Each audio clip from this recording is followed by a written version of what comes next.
Hey YouTube, it's Jennifer, Siva418. I have no idea what week update this is, and I know it's been like easily 4 to 6 weeks since I've made a video, I think. I don't remember the last time I made a video, but it's been about a little over 2.5 years since my original bypass in March 2012, and then I had the revision, the bypass revision, at the end of June in 2014, so about 5 months since then. My weight this week was, my weight's fluctuated so much, 204.6. The weight fluctuation is really insane, and I'm not surprised. And when I tell you more about the health issues that I'm having, you really won't be surprised. But essentially, I was inspired by one of my friends, BSD Joe, if you know him, and I hope he doesn't mind that I just use his name. Sorry. But anyway, I was inspired by him to do the Couch to 5K. Now, he is remarkably thinner than I am, and when you're thinner, it's easier to run. And I have tried the Couch to 5K before. I tried it when I originally had my bypass, and I couldn't walk, or I couldn't run more than 15 seconds at a time. But I have, over the past 2.5 years, I did a 5K. I've done a 5K several times. I've done an official 5K earlier this year, but other than that, I've walked 5Ks just for exercise, 5K distances, and I have done, like, circuit, what's that called? Not circuit training. Is that circuit training? I don't know. That's not circuit training. Interval training, where you do walking and running on the treadmill. So I've done that before, and I know that I can run for a certain amount of distances. So at any rate, so I started the Couch to 5K, and that week my weight went up to 210. I have no idea why. Everybody in this community jumps in wholeheartedly when it comes to why you gained weight, why you're in a plateau, why you're not losing as fast. This community loves to give their opinion. Some of them are valid, some of them are ridiculous, like that whole fat weighs more than, or muscle weighs more than fat. It's BS. It's not true. A pound of fat and a pound of muscle are the exact same. Muscle's more dense, takes up more space. End of story. Please don't tell me the stupid weighs more thing anymore. It's really annoying. At any rate, so a lot of people have opinions, and the overwhelming consensus was just that I was dehydrated and my body was retaining water, and I'm a woman, so maybe I was. I don't know. But it just so happened that the following week I didn't exercise at all because I thought I broke my toe. I really thought I broke my toe. Yeah, I thought I broke my toe for a few days. And after about 4 days, I was able to bend it again. So apparently I didn't break it, but I didn't go to the gym that week, and my weight went down to 206. Now I'm at 204. So that means, like, the past couple months, my weight has fluctuated from 200 to 210, back down to 204. And I haven't changed my eating habits at all. The only thing I can say eating-wise is that, like, the past week, but I think it kind of started, like, more than a week ago. I just don't feel like eating. Drinking my calories, got that down, fine. Frozen Cokes are, like, my nemesis and my best friend at the same time. That's really how I'm getting a lot of my calories, which is stupid because it's all sugar. There's nothing nutritional in a frozen Coke at all. And it doesn't make me feel real great. And not eating, and in conjunction with drinking just the frozen Cokes, I feel like really dizzy and lightheaded a lot. And now I have an explanation for that. So, at any rate, so the weight fluctuation back and forth, and I haven't been back to continue the Couch to 5K. I've been on vacation this week from work. I should have been going to the gym, but even though I've not gone to work, I've been super busy with every other responsibility that I told myself I was not going to do this week, and I've done it anyway. So I really haven't had much of a vacation, and we got all this stupid snow, and it got freaky cold, and I just lost motivation and didn't go. I didn't make it a priority. So I'm still, like, technically in week 1 of the Couch to 5K, but I will get back to it. Another thing I wanted to say is Probably about a month ago. I have bipolar. I think I've been very open with this. And I'm on Lamictal for my bipolar. And my doctor switched me from the regular formula to the extended release form. And holy crap, like my symptoms were horrible. My bipolar was terrible.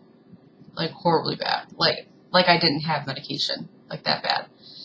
And it wasn't, and then I didn't understand why. My friend Pam, who makes videos as well, she told me gastric bypass patients can't take extended release medications because of the malabsorption and the loss of our stomach and the loss of that part of your intestines, which is where a lot of the medication breaks down at. Our bodies can't absorb that stuff, so it was like I wasn't getting my medicine. So I went back to my psychiatrist and I told him that, and he was very, very apologetic because it said right in his notes that I had gastric bypass, and he admitted that he doesn't know why he transferred me to the extended release. And he immediately got me back onto the other medication, and now I'm fine. I mean, I'm much, much better. So, I guess that's good. What else? I guess the only other thing that I have to say, and this is kind of a big deal, so I'm really going to try not to cry. I went to my OBGYN, primarily to get, STD testing done, which, if you're an adult, you should do it. It's just responsible. There's no other reason. I mean, there's no, like, I'm not going to go there, but there's no other reason. You're a responsible adult. You should do it. So that's what I went there for, but then I asked her to do hormonal testing as well because I have PCOS.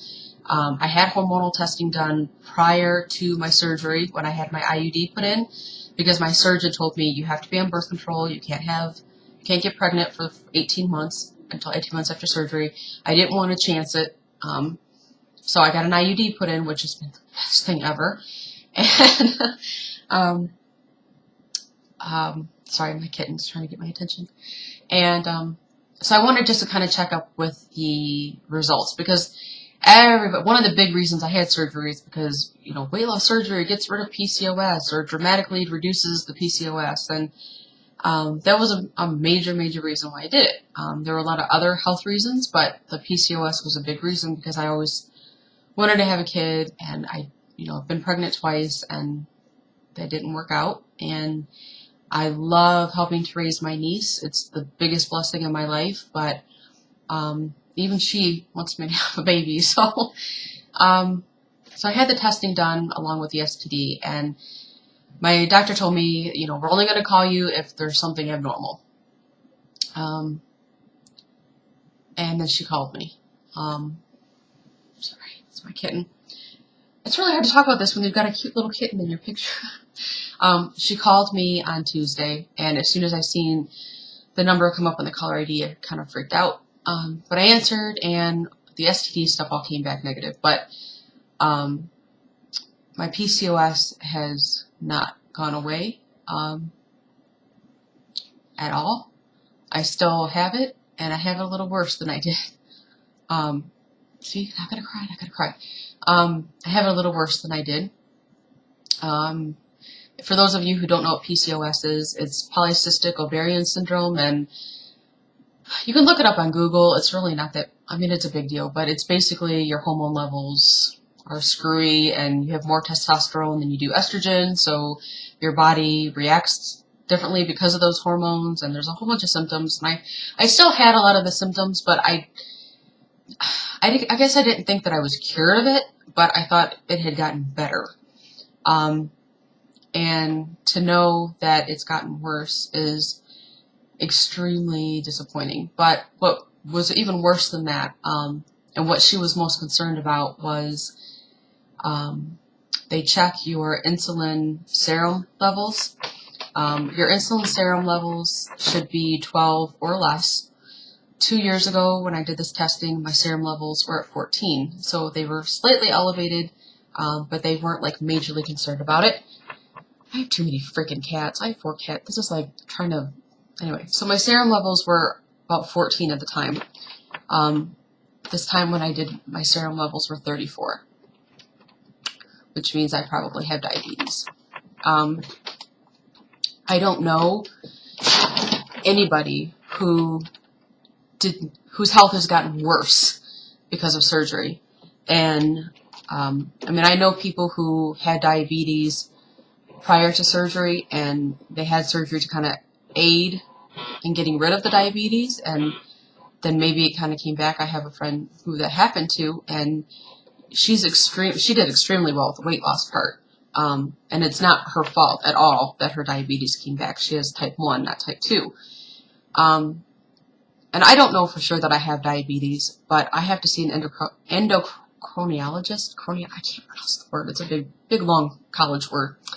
And I'm in graduate school, but I call them college words. But